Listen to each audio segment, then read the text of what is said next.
Alrighty. Hello, y'all. I figured I would make a video on the new spawns. We've got two of them. We've got the Sealed Demon and the Fate Woven spawns. We still have a good amount of time on both of them. I had a whole stream where I pulled for the Fate Woven gear. So we're going to start with the Fate Woven monsters and talking about this overall and do I think it's worth it for new players, and we'll talk about everything. So the first thing is Firm.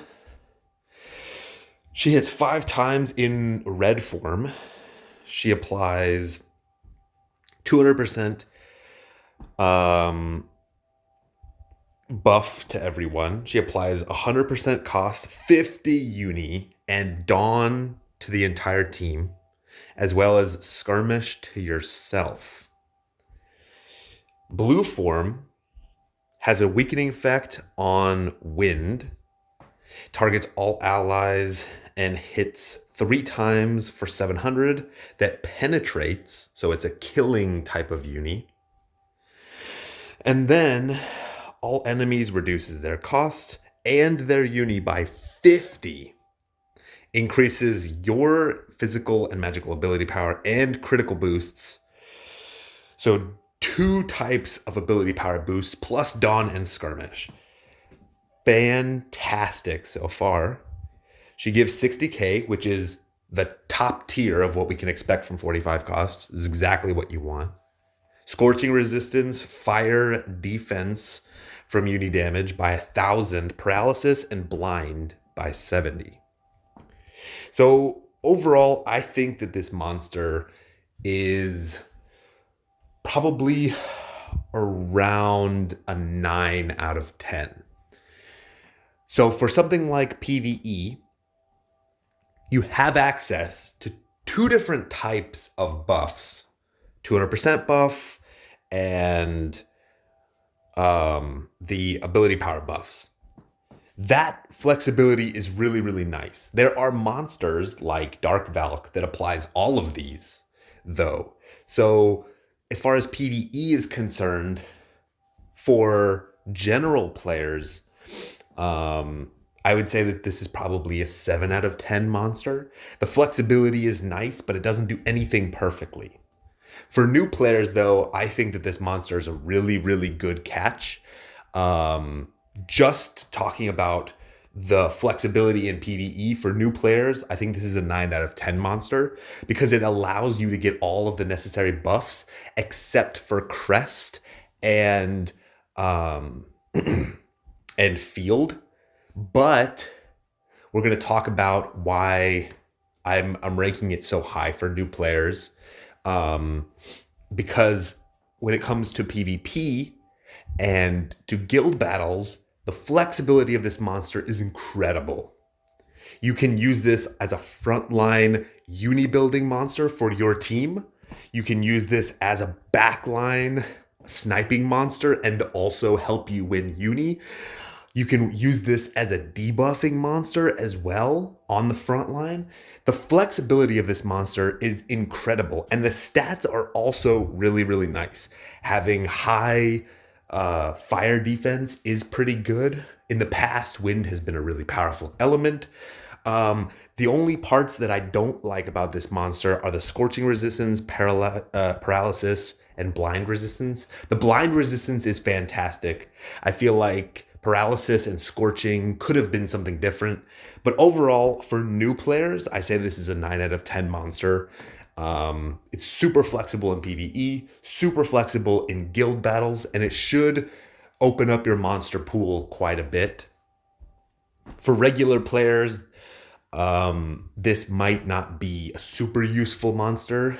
I would still rank it, 8 out of 10. But for guild battles, I think that this is a 9 out of 10 monster. It's a really nice flexibility monster. Keep in mind, you can only have 5 monsters, but this essentially gives you 6 monsters because you can have the flexibility of, okay, maybe I'm a frontliner.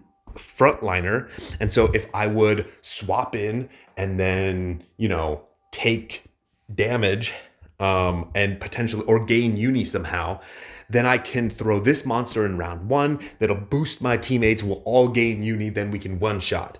But if things go south, then I can still use this monster in a second round or a third round clash, and this monster can still be really, really useful.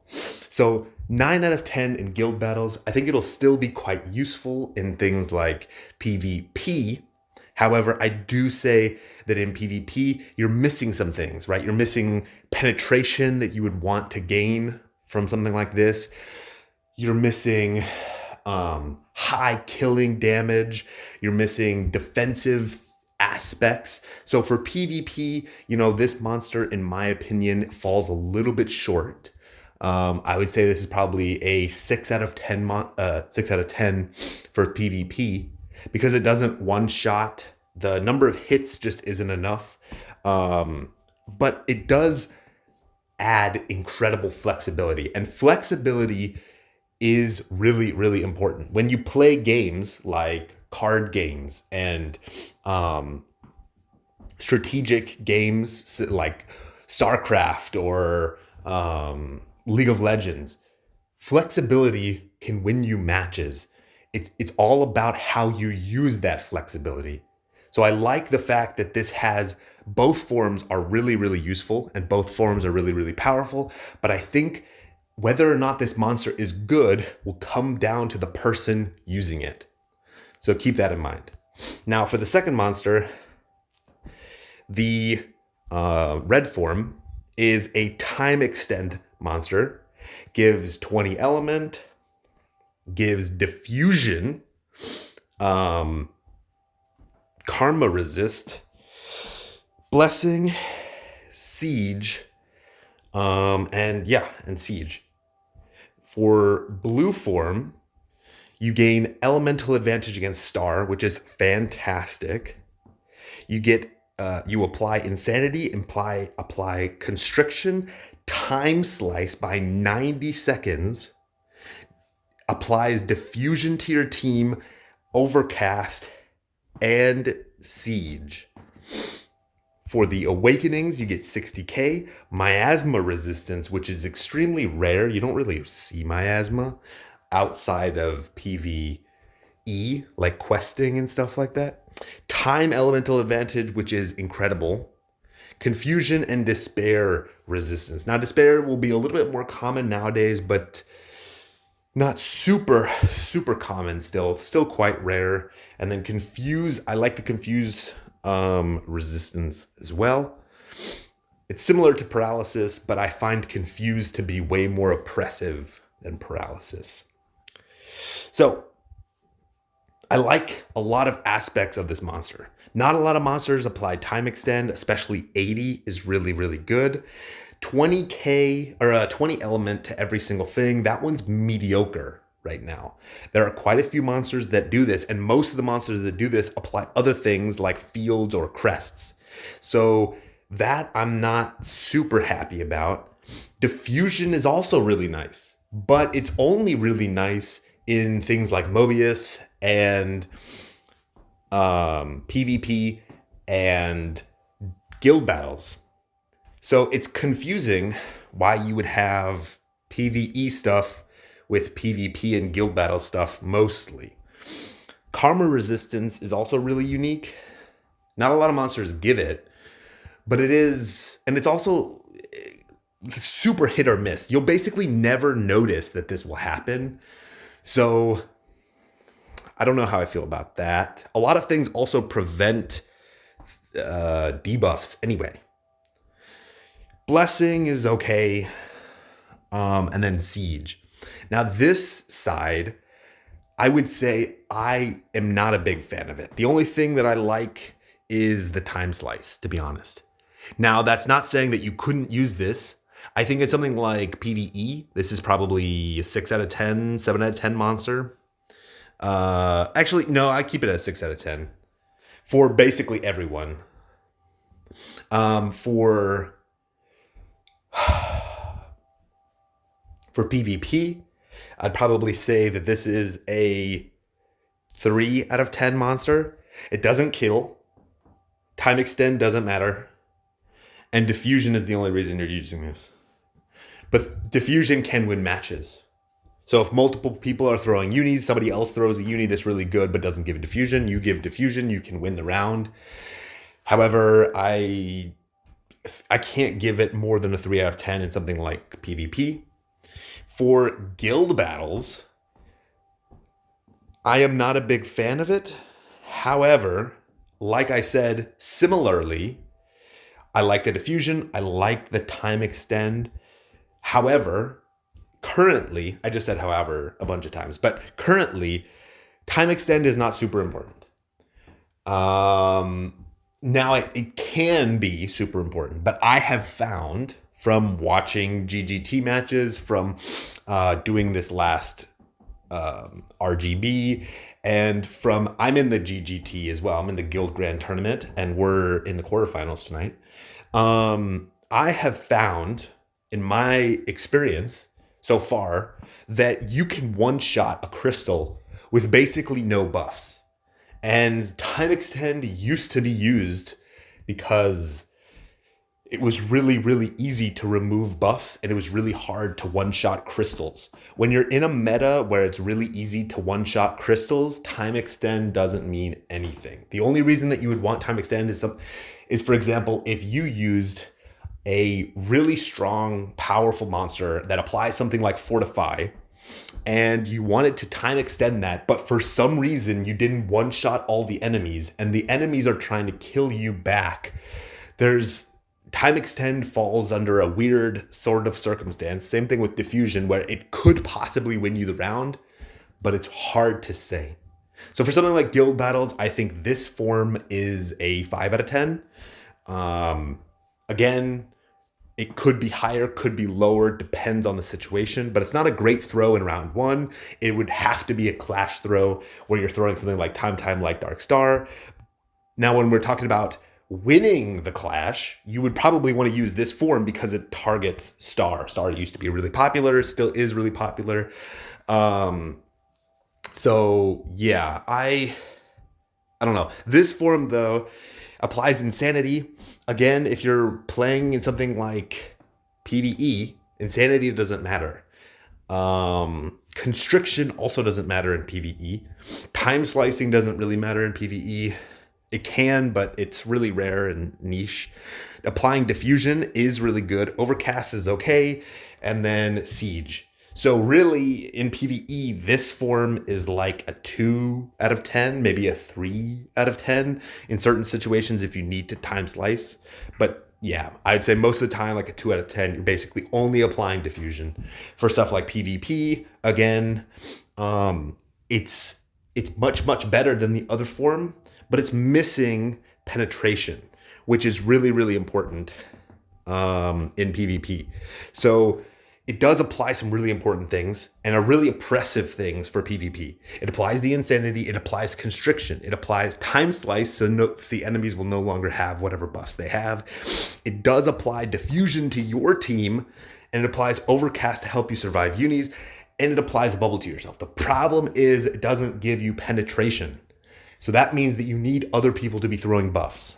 And that throws this monster from like a 9 out of 10 in PvP down to like a 6 out of 10 in PvP.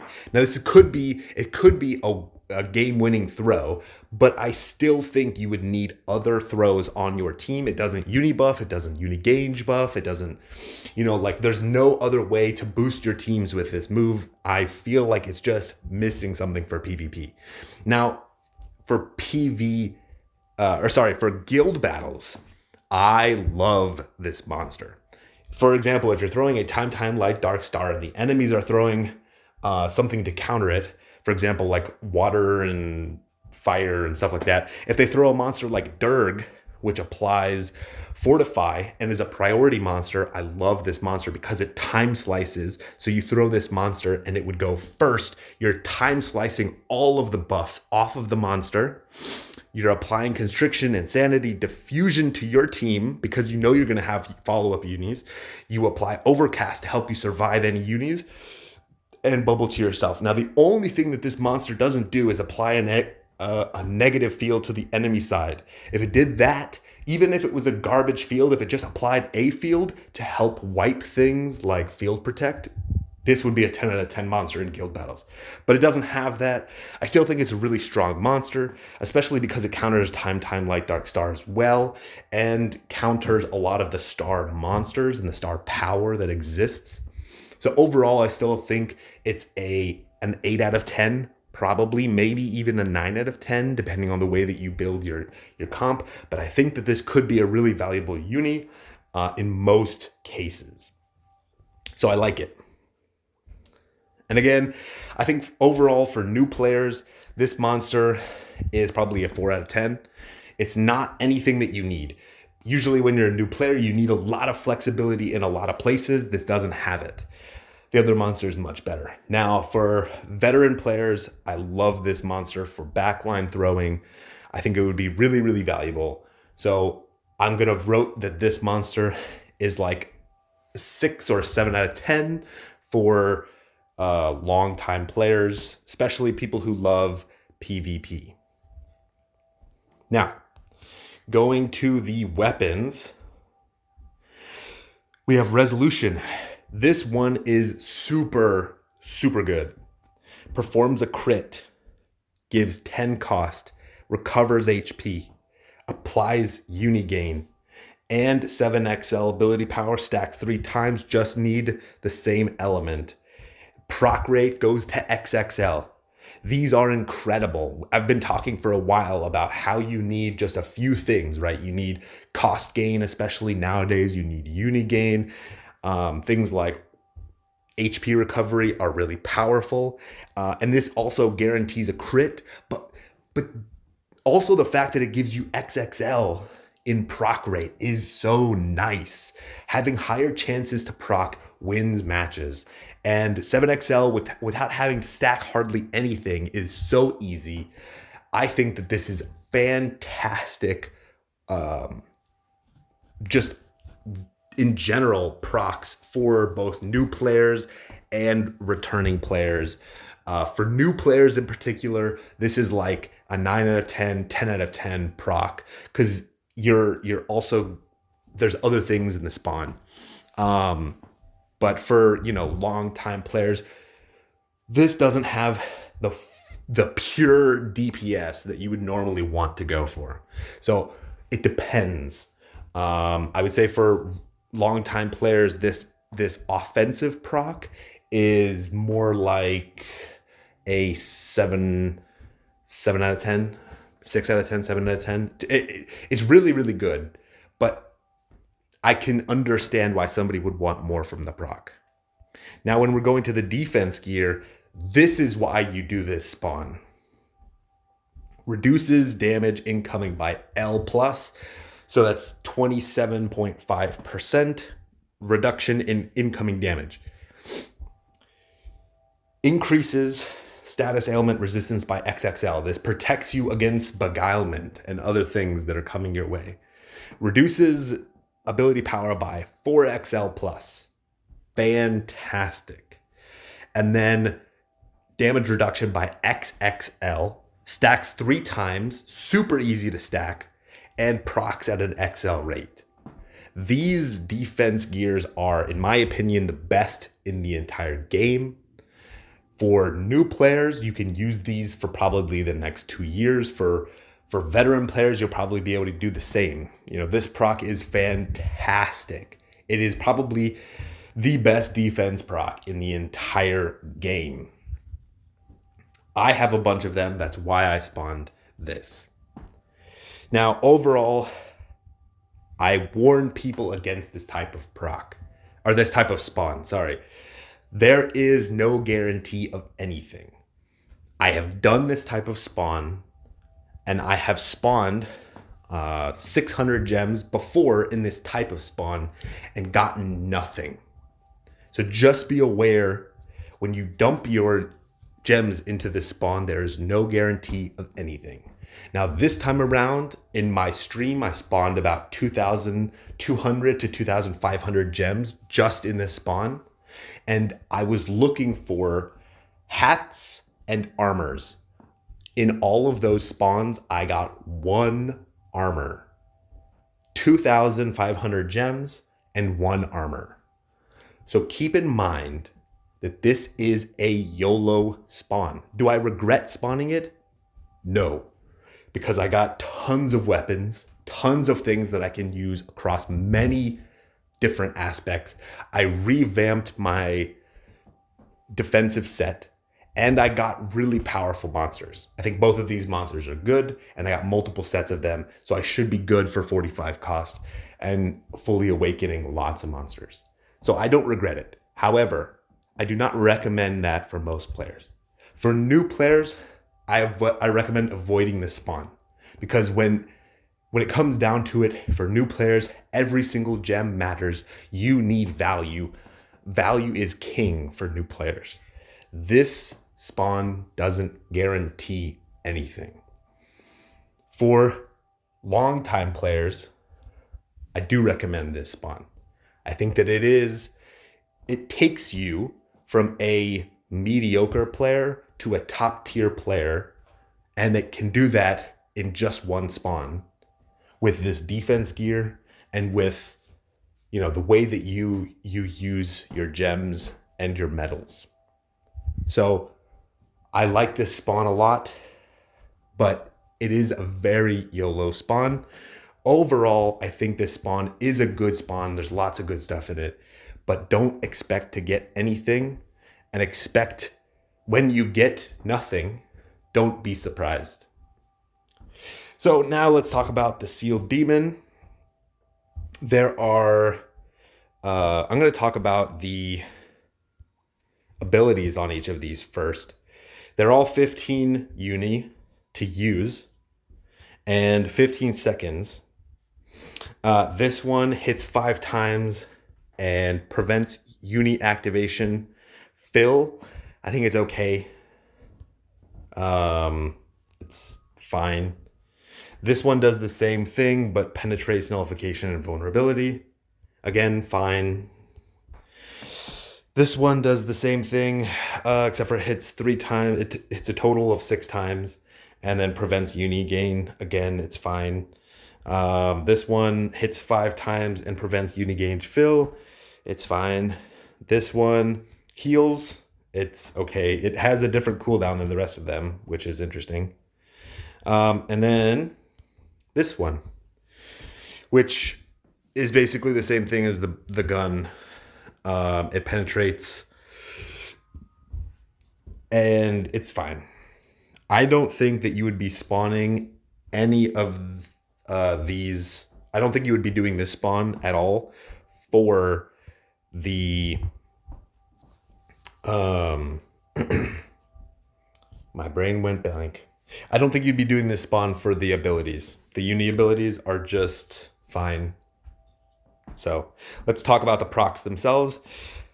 Increases ability power. So total is 7XL. When fully maxed, you scale off of fire. Increases physical and magical ability power success value by M+. So that's 22.5%. And then increases damage. So just pure damage that you're dealing by 20%. And then this is the main thing, right? Permits piercing through invulnerability and damage nullification effects when attacking. Proc rate goes to XL. This is a really, really nice proc. This is a really excellent proc for things like PvP and guild battles, sniping, which is the meta right now. This is a proc to kill people. You use this when you want to kill someone. And they are fantastic at killing people. So overall, this proc is a 10 out of 10 currently for PvP and guild battles. You will get incredible value from it. It's super easy to stack. Gives you basically everything that you want. No crit required. And I just don't see any downside except for like XXL, but there are hardly any procs that give XXL, and this is truly a top tier proc. So overall, this offensive proc is excellent. Now for stuff like PvE, questing and stuff like that, the Pulverize doesn't mean anything. However, that doesn't mean it's not a good proc. It's still an excellent proc. I still put this as a 9 out of 10 proc for pure damage. However, for specifically questing, be aware that you do not want a lot of these. It doesn't give you cost, doesn't give you uni. So you're missing out on two key factors to allow you to constantly spam abilities. For stuff like PvP and questing, PvP and guild battle, when you're trying to kill people, the amount of cost you have and the amount of uni you have is basically irrelevant. As long as you have enough cost or uni to use the abilities that you're trying to use, then you're good. But this proc is not the end all be all. If you get 9 of these procs, you will be disappointed because it doesn't give you cost, doesn't give you uni, and you will be having to use more cost gaining abilities than other people will have to. So for example, if you are using nothing but this proc, you will have to substitute it with other things, supplement it, or you'll be running at a cost like crazy. So you don't want a lot of these procs. You probably only want a maximum of 3. That would be my guess. And you probably want at least one of them in your main slot, but it's debatable. Now, this, I believe, is a brand new proc. I can't think of any other proc that gives you dual nullification.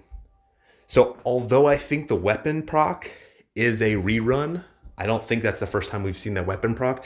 This defense proc is the first, I believe. It nullifies physical and magical and gives you 10 cost when it procs. It procs on an L plus, and you just need to stack to 3. So it's super easy to stack, and it does something that no other proc does. This proc is really hard for me to place. On one hand, I love this proc, but because I've always thought of a physical nullification, magic nullification piece of gear on like a single on a single proc being extremely powerful. However, we have more and more abilities that are popping up that penetrate physical and magical nullification. So in my mind, the value of physical and magical nullification is going down and down and down. And excuse me, it's gotten to the point now where I feel like a proc isn't even worth it unless it gives you ability power reduction.